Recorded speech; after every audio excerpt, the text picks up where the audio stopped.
السلام عليكم ورحمة الله وبركاته يا غياري ميل كستات جوجتان كسو دودا برنامجكي سبورتي هلا مالك كستات كلا سعودتان بارتينا يوتيوب كي عيارها الله تستيب مغال عصب او حيسله ما انت سوعان كوغي دونا انت السوق كليبسي عيارها يان ايغي دونا سيبا qaaradaha Yurub ayaan eegi doonaa inkastaad moodin koox walba ay doonayaan inay isbedel ku sameeyaan shaacadooda rasmiga ah tusaale ahaan waxaan eegi doonaa kooxda kubadda cagta Real Madrid oo la timid macallin cusub hadalhaynta ciyaaryahan Haaland waa ciyaaryahan aad u dayar wax daran ka riday qaaradaha Yurub siiba kooxdiisa Borussia Dortmund ciyaaryahan Messi ayaa soo kaleetay eegana qandaraas cusub miyuu u socday kooxdiisa Barcelona xaaladda ciyaaryahan Jadon Sancho iyo Manchester United waa sidee waxaan soo kaleetay eegi doonaa ciyaaryahan Thiago Silva لاعبكيا دفاع ريال برازيل كساعدي ناديغا تشيلسي inay ku guuleystaan Champions League labaad oo soo kooto la filaya inuu qandaraas u saaco kooxdiisa waa meeqaasano ayuu laga yaabaa in ciyaaryahan Thiago Silva u saaco doono naadiga Blues iyo dabcan warar kale sport yadaan nagu cusubtahay subscribe noosar haddana naga mitaan like nagu dhiirigeli أهلاً وسهلاً إمك كسر هذا وركاسي أو فتسان هدي أنا إنه عياريهان كقعدة كبدا عكت برشلونة اللي هم قاعبوا جان موريندا يصير رسمي وبيري نادي ريال بتيت سي بلاشة وعن مدن عياريهان كان ذا دير قندراسكو كدم هذا وأنا عياريهان كعيار الدفاع سيبا دنك بدح وأنا عياريهان إمك مدينة يبانتي نادي ريال بتيس مدينة على عرض كده ماضي دنك الدفاع أدوغو ليتان بلسي هدي أي مكيلان عياريان جوان ميراندا المودة إن أي نغن جونتو كوحدة كبدا عكتي ريال بتيد كوح كان يمسو عقا الدفاع سوكلت وورا الرسمية أياس كنا ورسمي رونتي عياريان كاترسن ناديغا نانس أيا كوبيري كوحدة كبدا عكتي واتفورد وانا عياريان مهمة كوحدة سير رسمي أنا يوبيري ناديغا واتفورد عياريان كان أيا لغو مقعبا إمران لوزاي وحنا كوحدة كبدا عكتي واتفورد أي كسو قاتين أدون دان 10 مليون وحنا أسعي قندراس لحسنو وانا عياريان أيو باهانتين ناديغا واتفورد إمي كسو دعلادي بريمير ليغا وورarka loo rasmadi hayno tababarihii hore ee Everton ayaa iminka si rasmi ugu biiray kooxda kubadda cagta Real Madrid wuxuuna had iminka noqday tababaraha rasmiga ee naadiga Los Blancos isagoo bedelaya macallinkii hore ee Zinedine Zidane ay shaqada ka ceyriyeen kadib markii ku fashilmay naadiga Real Madrid ciyaareedkii la soo dhaafay waana markii uu horeyso taariikhda kooxda kubadda cagta Real ay ku dhamaysteen ciyaareed wax bila kooba tani ayaa runtii sharaf iyo sababnimo u tahay naadiga Real Madrid tababarihii hore Zinedine ayaa sheegay in kooxda kubadda cagta Real sharaftiisa ay ku tunteen waxaan la filayaa in macallin Nuno Espirito Santos uu bedelo macallinka iminka ee kooxda kubadda cagta Real Madrid ku wareegay Carlo Ancelotti macallinka Nuno Espirito Santo ayaa macallin kooxda kubadda cagta Wolverhampton Wanderers iminka dalabkii ay soo badiyeen naadiga Everton ayaa laga yaabaa in macallinkani uu aqbalo kuna biiro xagga kooxda kubadda cagta ee Everton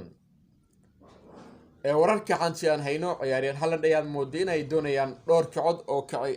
ka dhisan qaaradaha Yurub waxa ka soo horeysa kooxda kubadda cagta Real Madrid Chelsea Manchester United Manchester City iyo waliba kooxda kubadda cagta Barcelona ayaa dhamaantooda wala doonaya ciyaaryahan Haaland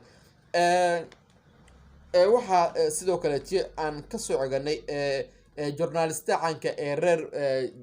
Talyaaniga ee lagu magacaabo Romano ayaa wuxuu sheegay in ciyaaryahankan lacagta lagu fasax karo ay tahay adduun dhan 75 milyan koox kastoo doonayso wanay lacagtaas miiska saaraan si uu sheegay bartiisa Twitter-ka dhan kale goolaleeyaha naadiga Arsenal Leonard Modia inuu iminka la filayo inuu ku biiro naadiga Bayern Munich ayaa doonayso goolaha naadiga Arsenal iyagoo doonaya inay bedel uga dhiyaan goolhayahooda iminka ee Leonard Modia in sanadkiisu uu sii soconaya hase haatee tababaraha kooxdaasi Arsenal ayaa wuxuu sheegay in haddii Ole uu ka tago naadiga Arsenal oo bedelkiisa laga yaabo inuu ka dhaxraadin doono xagga horyaalka ee dalkaas ee Bundesliga Jarmalka waxa soo kale la filayaa in ay goolhaye cusub ay kasoo qaataan xagga iyo dalka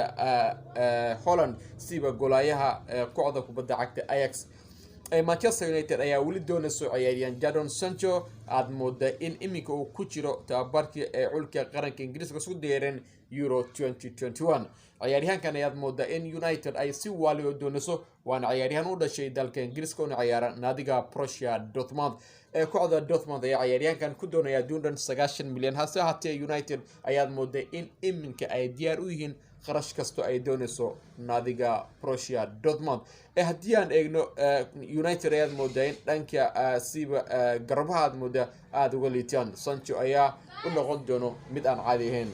ciyaaryahan Thiago Silva ayaa difaac u dhashay dalka Brazil ka mid ah geesiyaashii ka saacday naadiga Chelsea inay ku guuleystaan koobkii labaad ee Champions League ayaa waxaa loo soo bandhigay qandaraas hal sano inuu seexo naadiga Blues. ciyaaryahankan ayaad moodaa inuu ku faraxsan yahay joogitaanka Blues wuxuuna la filayaa maalmaha soo socda inuu qandaraas hal sano u seexo. waxaa soo kale la sheegay in soo kale laga yaabo in qandaraaskii loo dheerin karo waxaana macquul ah in ay kooxda kubadda cagta Blues ay ka seexato ilaa iyo 2 sano oo qandaraasa. waana ciyaaryahan hore u ciyaari jiray ee kooxda kubadda cagta PSG waana kabtaanka dhan ay ku dhaarato naadiga PSG. wuxuuna ka saacday kooxda PSG inay ku guuleystaan dhowr koob oo dalkaasi ee Ligue 1 iyo waliba oo ku saacday inay gaaraan finalka Champions League 2019.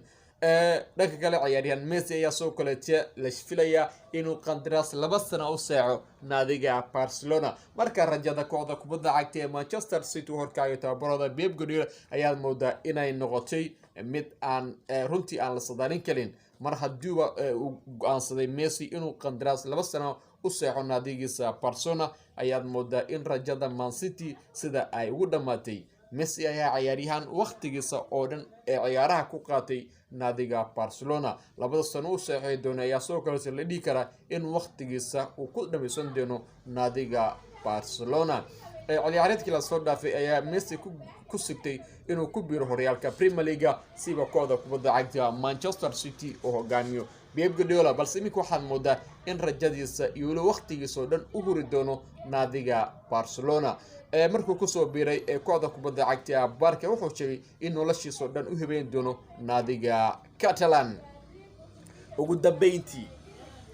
taageerayaasha Manchester United ayaa moodaa in maalmahan siba dhanka Twitter-ka ay inta badan hadalhayaan xaaladda Ronaldo ayaa la filayay in dib ugu soo laabto horyaalka Premier League siba kooxdiisa hore ee Manchester United kadib markii ay shaqada ka cireen tababarihii kooxda kubadda cagta Juventus Pirlo. iminka waxaa tababare cusub noqday naadiga Juventus tababarahoodii hore ee Algeria kaasaan moodaa inuusan ku qanacsaneen ciyaaryahan Cristiano Ronaldo. dhanka kale waxaa la sheegay in soo kale ay doonayso kooxda kubadda cagta ee Real Madrid. Sportiga waana inta qeeray aad u mahadsantiin waqtigiina.